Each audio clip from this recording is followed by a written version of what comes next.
ہمارے یہاں صورت میں بیوہ فنڈ کے لوگ ہیں، خدمت خلق ایک گروپ ہے، اللہ ان کی مدد فرمائے۔ تو وہ بیواؤں کی تلاش میں نکلتے ہیں، کون بیوہ ہے، کون پریشان حال ہے۔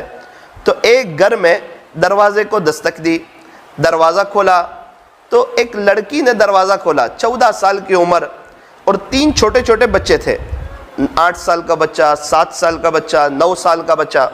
سلام کیا، کہا بیٹی ٹھیک ہو؟ کہا جی الحمدللہ۔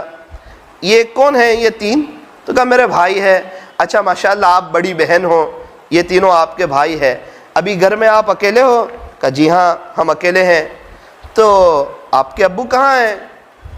اس نے کہا چچا جان 3 سال پہلے میرے ابو کا تو انتقال ہو گیا تھا۔ اچھا بیٹا 3 سال پہلے تیرے ابو کا انتقال ہو گیا تھا؟ کہا جی ہاں۔ بیٹا آپ کی امی کہاں ہیں؟ اس نے دبی آواز میں کہا چچا جان 1 مہینے پہلے میری ماں کا بھی انتقال ہو گیا، نہ میرا ابو ہے نہ میرا امی ہے، تو گھر میں آپ کے ساتھ اور کون بڑا رہتا ہے؟ چچا جان کوئی نہیں، میں میرے 3 بھائیوں کو لے کر کے رہتی ہوں۔ اچھا پھر کھانے پینے کا کیا نظم ہوتا ہے، آپ کی کیا ترتیب ہوتی ہے؟ وہ کہنے لگی صبح مانگنے کے لیے جاتی ہوں، کچھ پیسے ہاتھ لگ جائیں بھائیوں کے لیے کچھ لے آتی ہوں، اور رات میں اڑوس پڑوس والے کچھ دیتے ہیں تو سوکھا روکھا کھا لیتے ہیں، اور ہم لوگ چاروں اسی گھر میں رہتے ہیں۔ اللہ اکبر کبیرہ۔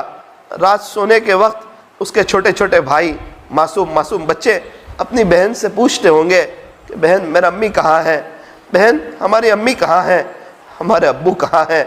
میری دینی ماؤں بہنوں آپ اندازہ لگاؤ اس لڑکی کے دل پر کیا گزرتی ہوگی، اور جب تینوں چھوٹے چھوٹے بھائی کو وہ سلا دیتی ہوگی، پھر اس کی آنکھیں کوئی بڑے کو گھر میں تلاش کرتی ہوگی، کاش میرا ابو ہوتے، کاش میری ماں ہوتی۔ اور آج تو عجیب حال ہے، ہمارے ماں باپ ہمارے پاس ہے، ہم قدردانی کرنے کے لیے تیار نہیں، ان کی خدمت کرنے کے لیے تیار نہیں۔ ہمارے چھوٹے چھوٹے بچے ہمارے پاس ہیں، ہم ان کی تربیت کرنے کے لیے تیار نہیں۔ دیکھو وہ ماں کے 4 بچے ہیں، ماں باپ دنیا میں نہ رہے۔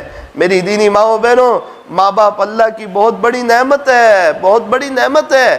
اگر ان کا انتقال ہو گیا ہو نا، انہیں ایصال ثواب کرو، ان کے لیے اللہ کے سامنے رو، ان کے لیے اللہ کے سامنے تڑپو، ان کے لیے اللہ کے سامنے مغفرت مانگو۔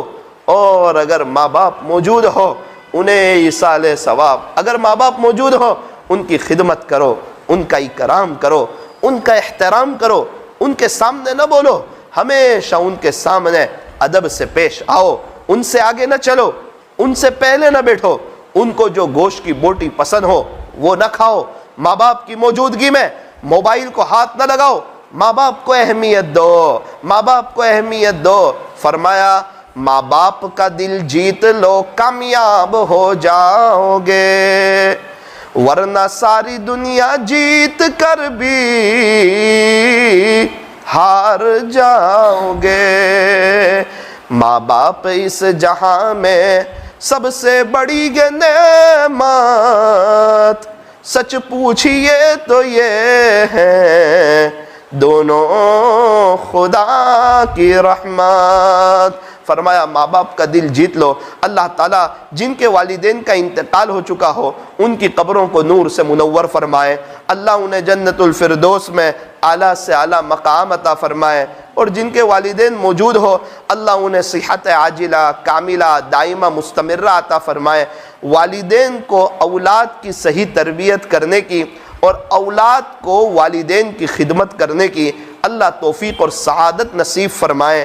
ماں باپ بچوں کو شہزادوں کی طرح رکھتے ہیں، بچوں کو بھی چاہیے کہ ماں باپ کو بادشاہوں کی طرح رکھے۔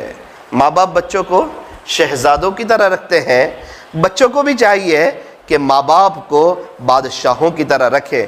آج اگر ہم اپنے والدین کی قدر کریں گے، کل کو اٹھ کے ہماری اولاد بھی ہماری قدر کرے گی۔ ایک بزرگ اپنی امی کے ساتھ کھانے نہیں بیٹھتے، کسی نے کہا حضرت امی کے ساتھ کھانے نہیں بیٹھتے ہو، کیا بات ہے؟ کہا ڈر لگتی ہے کہیں ایسا نہ ہو کوئی گوشت کی بوٹی میری ماں کو پسند ہو اور وہ میں کھا لوں، کہیں میرا اللہ ناراض نہ ہو جائے، کہیں میرا اللہ ناراض نہ ہو جائے۔ ان کے اکرام میں نہیں بیٹھتا، ان کے احترام میں نہیں بیٹھتا، او میری دینی ماؤں بہنوں، اللہ پاک نے یہ جو زندگی دی ہے اس کی قدر کرو، اس کو وصول کرو۔